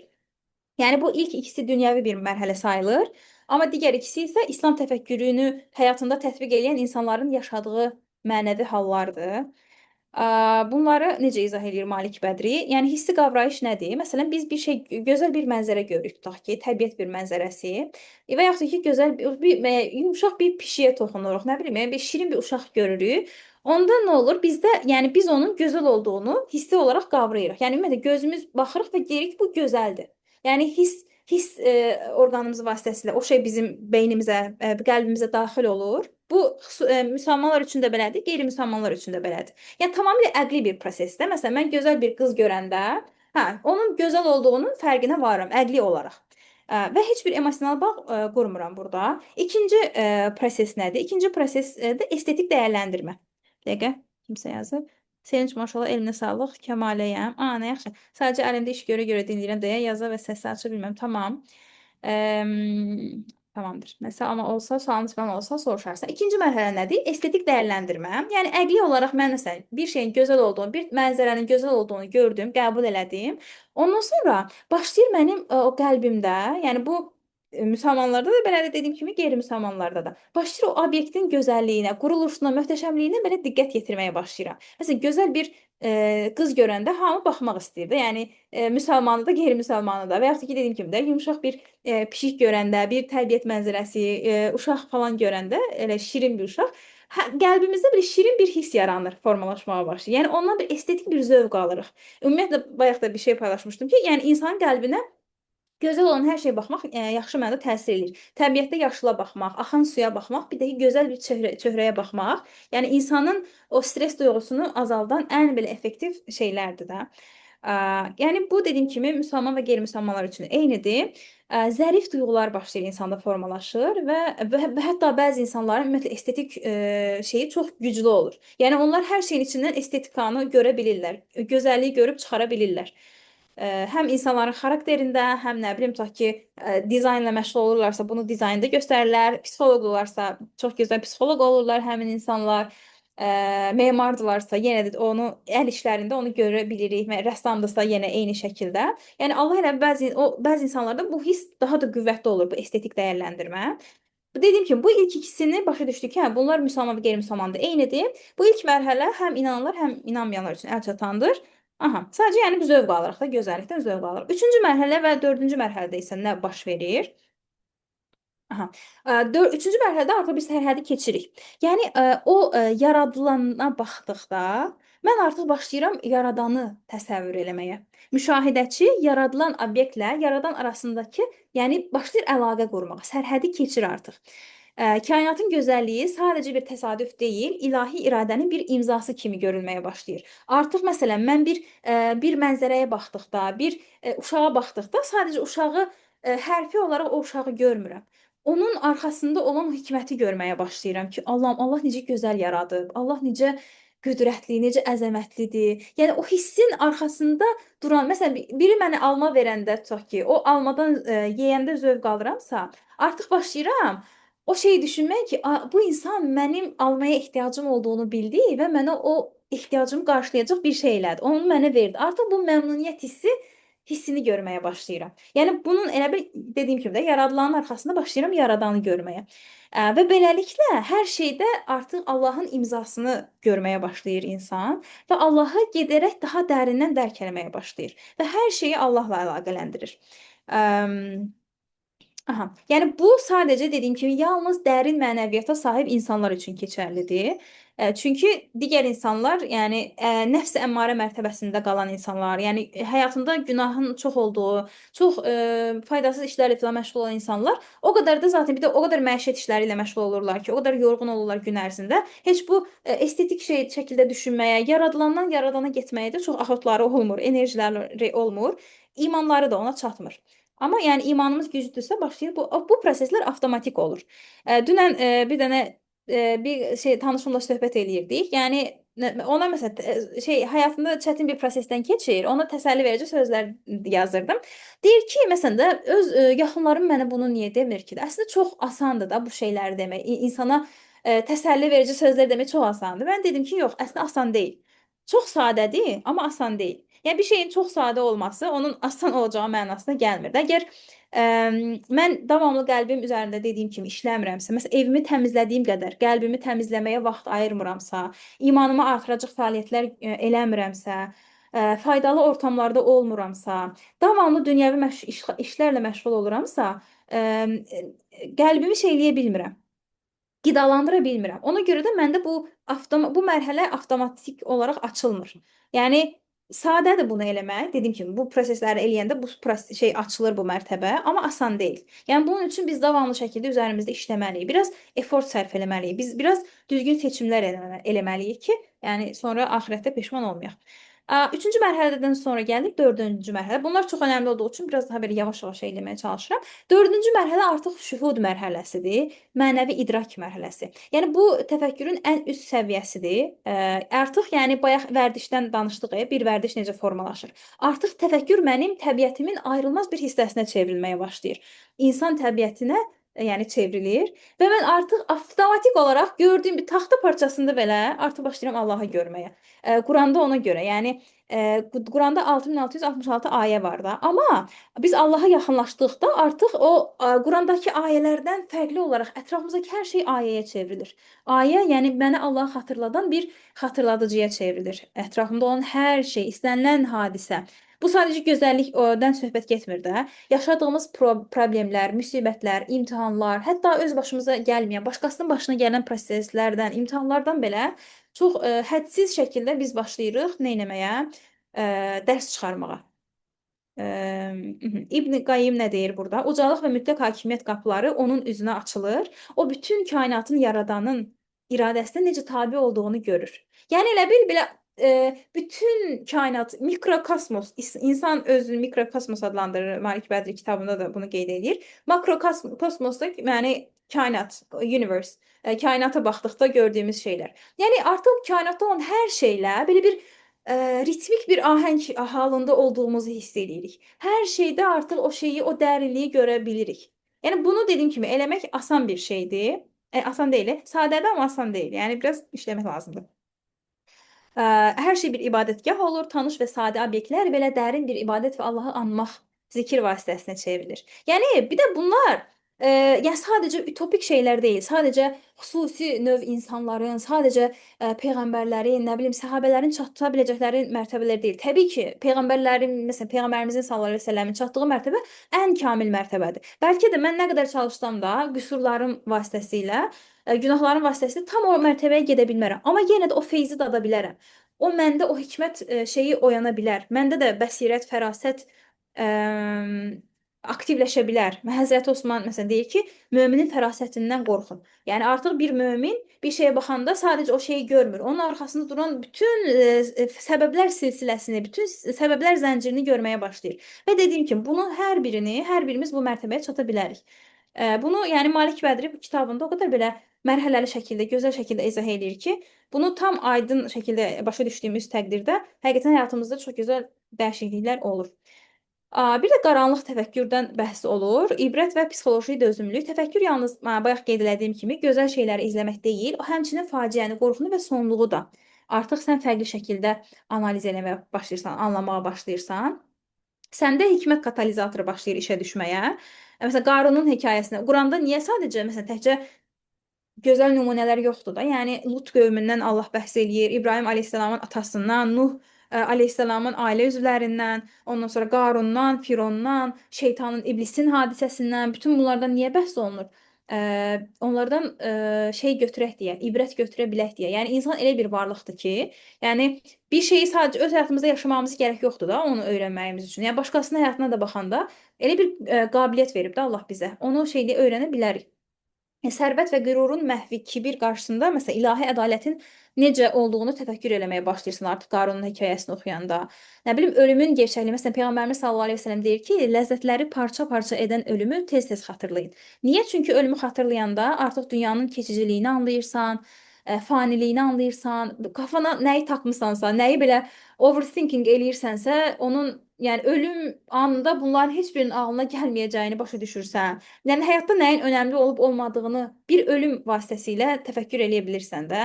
Xüsusilə də məsələn yaxın bir adamımız heç gözləmədiyimiz bir anda vəfat eləyəndə, yəni o qədər insanın ağlına gəlir ki, mən nə qədər planlar qururam, hər gün filan 15 il sonra belə karyeram harda olacağımı düşünürəm. Amma məsələn ölümü düşünmürəm yəni. Artıq başlayırsan o qədər belə fərqli şəkildə şey eləməyə, təfəkkür eləməyə ki. Ona görə yəni bunlarla davamlı haşır nəşir olmaq, yəni insanı mənəvi olaraq tox saxlayır, mənəvi olaraq diri, canlı saxlayır. Yəni belə bir qəlb artıq ölü qəlb olmur, xəstə bir qəlb olmur. Biz qəlbimiz davamlı canlı, diri, belə rəngarəng saxlamağa başlayırıq artıq belə olduqda. Yəni ölümün gerçəkliyi nə olur? Ağrılı mənzərələr insanın ruhunu sıçrayışla oyadır, qorxu və nifrətdən qorunma yollarını. Yəni ümumiyyətlə bu indi bu dövrdə şeyə baxanda, o Qəzzada olan hadisələrdən sonra nə qədər Avropada, neçə milyon insan İslamı qəbul eləyib.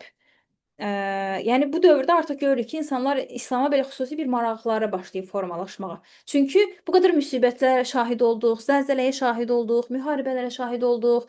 Nə bilim, hər cür olmazın işgəncələrə, insanların hansı işgəncələrə məruz qalmağına şahid olduq. Artıq insan sadəcə belə laylaylom olaraq baxmır da dünyaya. Ən belə bilmirəm, ya bu qədər hadisədən sonra dərs çıxarmayan insan varsa, onun da artıq yəni qəlbinin halına həqiqətən təəccüblənməmək əldə deyil.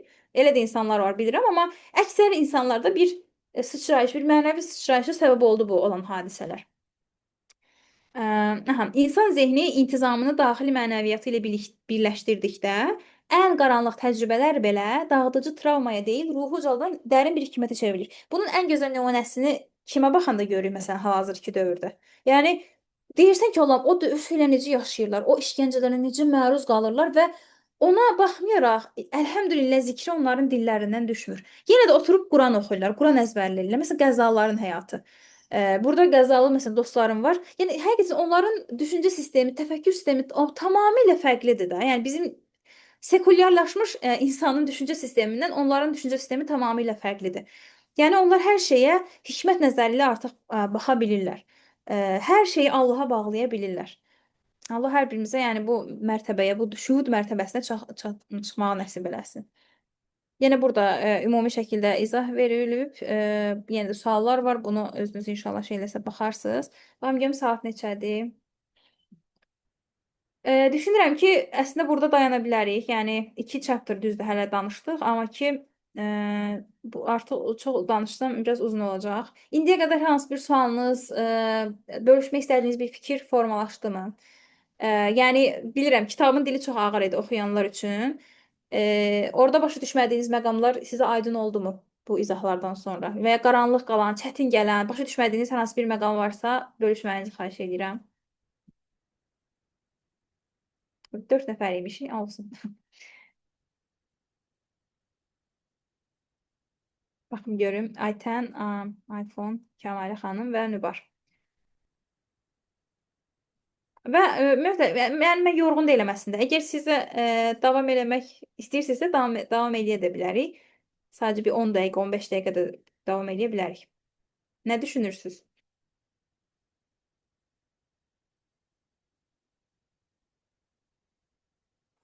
Odaklanma sürəm bitdi deyəsən.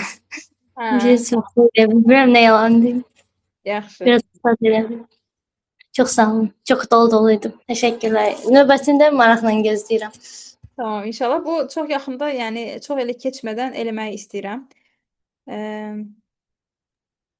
Çox təşəkkür edirəm Sevinç xanım. Çox maraqlı. Mən düzdür kitabı oxumamışdım, Amma Hə, indi PDF formasını göndərmisiniz, indi daha yaxşı anlayaraq oxuyaram. Heç yox idi hə, məndə.